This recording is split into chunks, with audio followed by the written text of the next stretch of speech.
Welcome to my class, students. It's class 8, English Lit 1, Honeydew, Chapter 1, Session 5, and the lesson that we are doing is the best Christmas present in the world. आपको मैंने पूरी की पूरी कहानी आपको बताई. What happened? There was an author. He went to a junk shop and there he found a box, a roll-top desk. There he found a tin box in which he found a letter.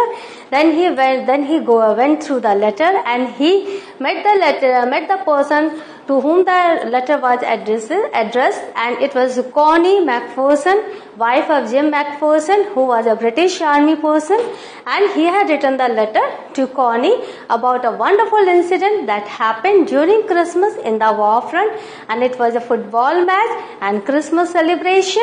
So this is the thing that we went through in the chapter. Now we will see how you write the answers to the questions given in the text. First, it's a comprehension check. आपको पता है there are 3 parts of the chapter. तो first part का comprehension check हम लेते हैं. The question is, what did the author find in a junk shop? The author found, again, as this is did, so the past form of verb, the author found a very old 19th century roll-top desk in a junk shop. See, हम लोगों ने कैसे adjectives use किया है? Very old, then which century it belong to? 19th century. These are very important. जब आप किसी एक चीज को जब आप एक्सप्लेन करते हैं तो इस तरह से स्ट्रिंग ऑफ एडजेक्टिव्स के द्वारा आप उसको एक्सप्लेन करते हैं. तो हमें पता चला वो बहुत ही पुराना रोल टॉप डेस्क था क्योंकि वो 19th सेंचुरी का था.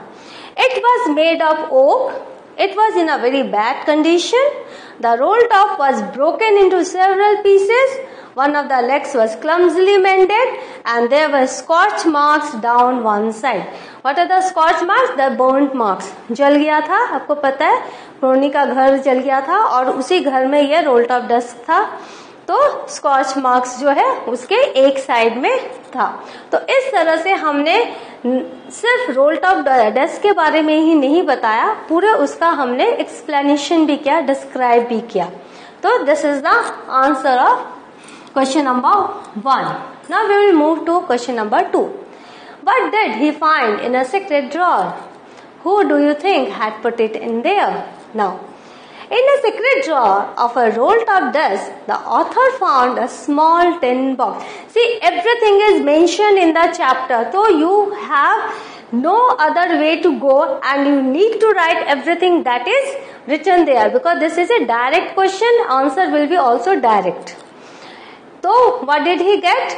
Found a small tin box. There was a piece of lined note paper, sellotape to its top. It had Jim's last letter, received January 25, 1950, to be buried with me when the time comes, written on it. पता है आपको note paper के ऊपर लिखा हुआ था. ये अभी कंटिन्यू है. Answer is not yet over because there is a second part of the question. Who do you think had put it in there? See, there are 2 parts of the question. One part's answer is here. Now we will move to the second part. Most likely, it was put there by Mrs. Jim Macpherson, that is Connie Macpherson, who was Jim's wife. Her name and address were on the envelope inside the box. तो सब कुछ as it is आपको लिखना है, तभी हमें पता चलेगा कि आपको टेक्स्ट की पूरी जानकारी है. बिना टेक्स्ट पढ़े आप ये आंसर्स नहीं लिख सकते.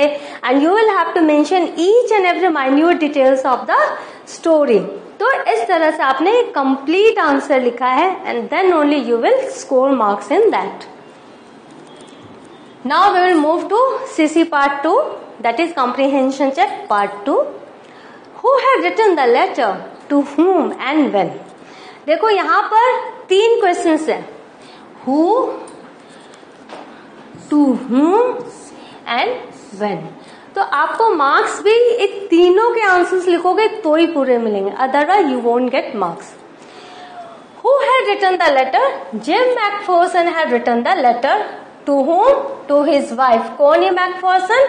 And when? On December 26, 1914. तो इस तरह से हमने ये तीनों के आंसर्स 3 लाइन में दे दिए. And this is the way you need to write the answer. And not only in writing, when someone ask you the questions during conversation or during when you are talking with someone else, you need to answer in this way. First answer the question that is asked first, then the second part, then the third part, and this is the way. Now we will move to second question.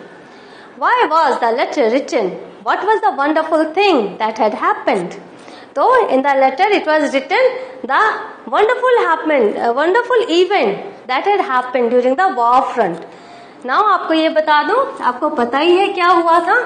ये थोड़ा बड़ा answer है क्योंकि मजेदार भी है और event इतना मजेदार था तो बड़ा तो होना ही है.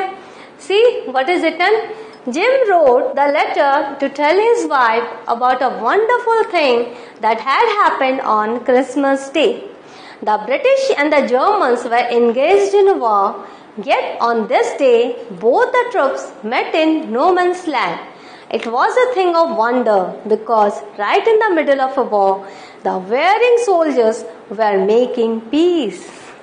आपने देखा, जो सोल्जर्स हैं जो लड़ाई करने जा रहे थे, they were making peace on no man's land.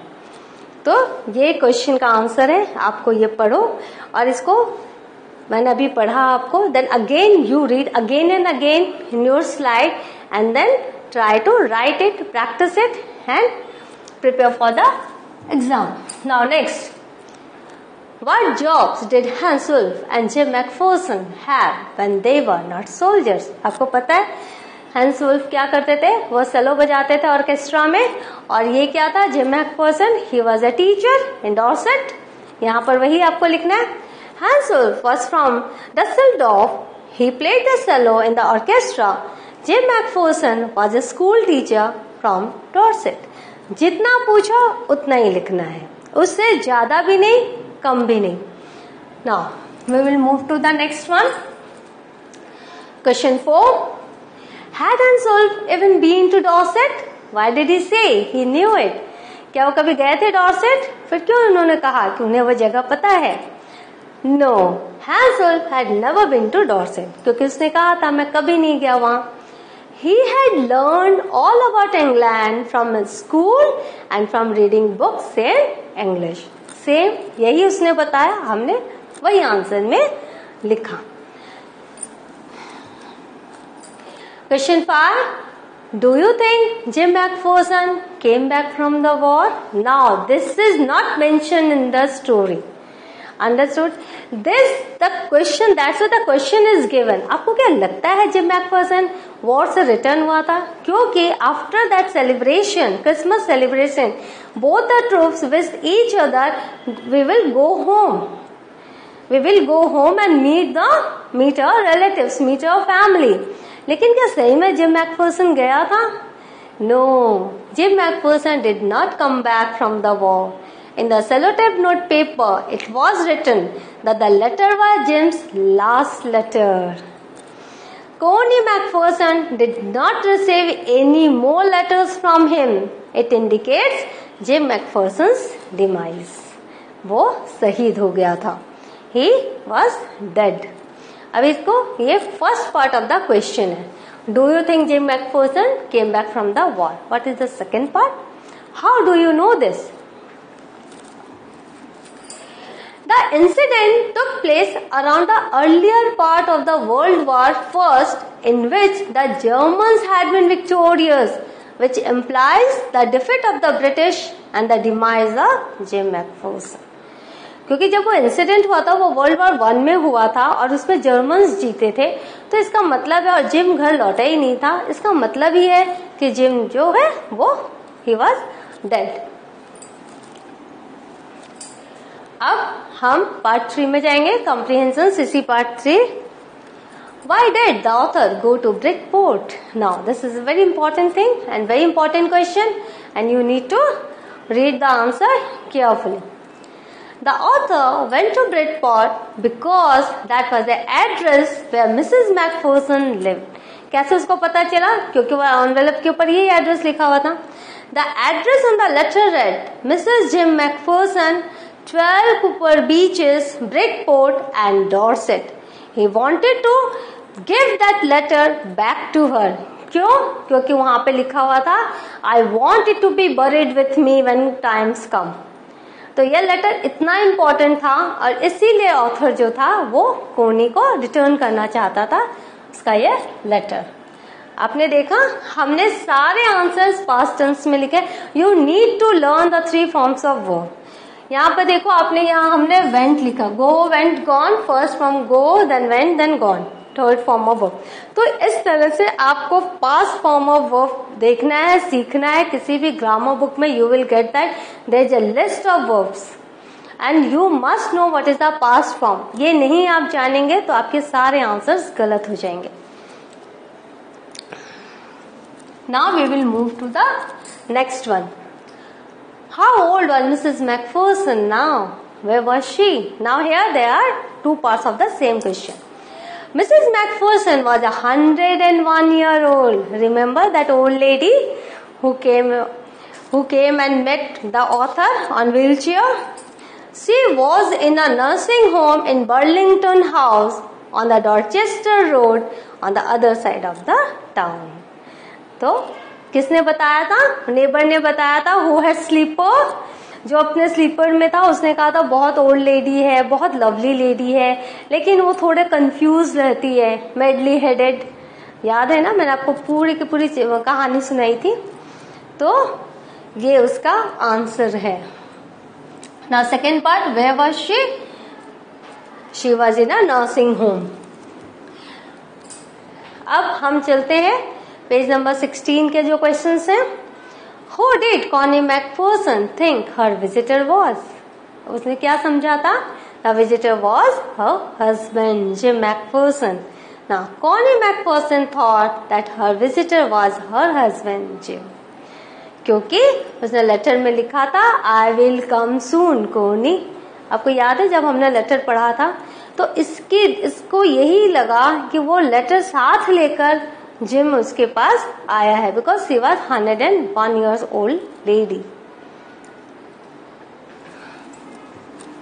Now, which sentence in the text shows that the visitor did not try to hide his identity? अब ये जो विजिटर है, जो ऑथर है, वो जब विजिट करने गया था उसने अपनी आइडेंटिटी को, अपनी पहचान को छुपाया नहीं था, हाइड नहीं किया था। उसने सब कुछ उसको बताया था उस लेडी को। The sentence which shows that the visitor did not try to hide his identity is, now you will have to write the sentence. If you are writing within the quotation marks, it will be as it is. You cannot change because this is the direct speech, this is the dialogue.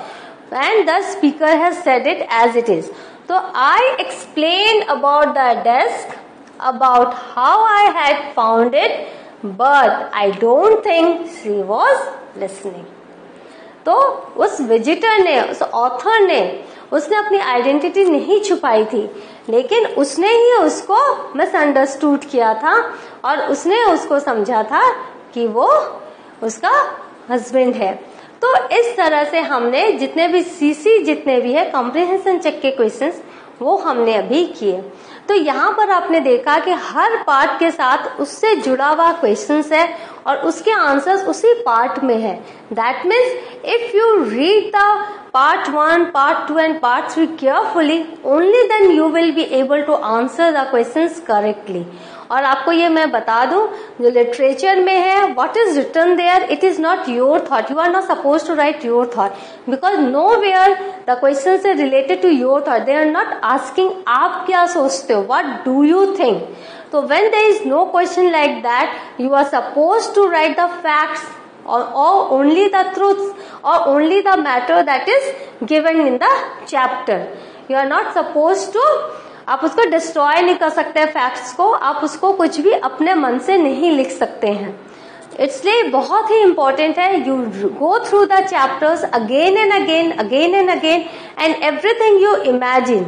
जब आप imagine करोगे तो वो सब कुछ आपको हमेशा के लिए आपके दिमाग में एकदम छप सा जाएगा and you will be able to answer the questions very easily and very fast. तो इस तरह से हमने देखा ये जितने भी क्वेश्चंस हैं उनके आंसर्स हैं। In the next class we will do answer with the text. तो यहाँ पर एक ब्रेक टाइम आ गया है. In the next class what will we do, there the next questions, few more questions are there working with the text, और हम उसके क्वेश्चन आंसर्स लेंगे. और ये जो सीसी कॉम्प्रिहेंशन चेक है, ये आंसर्स, क्वेश्चन आंसर्स अभी मैं इस ओवर हो गया है. Then we will move to the next class. तो आगे के लिए आप रिवीजन करो, इसको देखो, आंसर्स को लिख कर देखो. Till then bye and thank you.